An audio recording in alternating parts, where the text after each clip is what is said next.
Hello everyone, I'm Winky and today I'm going to talk about free will. So in the following presentation, I'll talk about the materialistic explanation of free will, and then I'll go into another angle, that is from a determinism point of view, how free will can be explained. Furthermore, I'll provide some examples of behavior that how people explain behavior differently from free will versus determinism. Finally, I'll talk about how free will impose an influence on the development of behaviorism. So let's get started. First of all, in mentalistic explanation, free will is the idea that we are able to have some choice in how we act and assumes that we are free to choose our behavior. In other words, we are self-determined. For example, people can make a free choice as to whether to commit a crime or not. This does not mean that behavior is random, but we are free from the causal influences on past events. According to free will, a person is responsible for their own action. However, behavior explanation is different. Skinner, as a behaviorist, are strong believers in determinism. Concepts like free will and motivation are dismissed as illusions that disguise the real causes of human behavior. For Skinner, causes of behavior lay in environment, more specifically in physical and physiological reinforcers and punishment.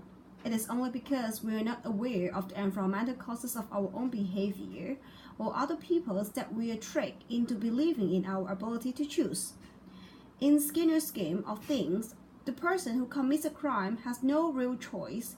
He or she is propelled in the direction by environmental circumstances and the personal history, which makes breaking the law natural and inevitable.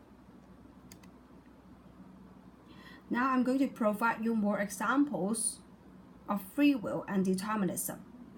If a people who is believing in free will, he may say that I'm choosing to pick up this bit of rubbish because I think it's the right thing to do. I have the choice of not doing it, but now I'm going to do it anyway. However, if you're believing in determinism, you may say that, A, you did that because in the past your parents reward you for picking up litter, reinforcing this behavior. You haven't really chosen to do it, even though you think you have. Actually, Skinner considered free will as an illusion, and human actions are mostly dependent on consequences of previous actions. If the consequences are bad, there's a high chance that the action will not be repeated. If the consequences are good, the probability of the action being repeated becomes stronger. Skinner called this the principle of reinforcer.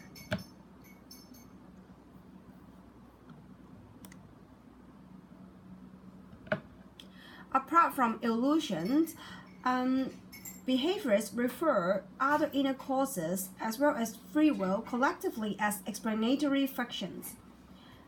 According to the Society for the Advancement of Behavior Analysis in 1993, Michael explained that an explanatory fiction is a fallacy of reasoning in which one invents a name for the cause of a behavior.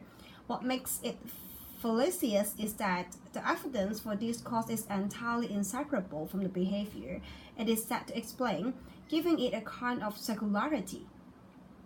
So what are the real problems if we explain behavior under free will? The real problem is that explanatory fictions in science, it undermines the goal of discovering and describing functional relations between independent and dependent variables.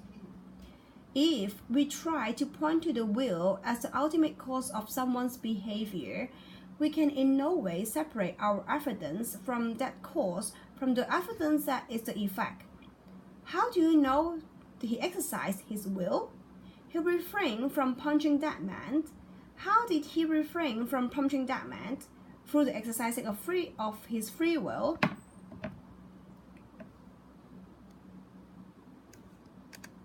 So, to Skinner, he believed that the only scientific approach to psychology was one that studied observable behaviors, not internal mental processes.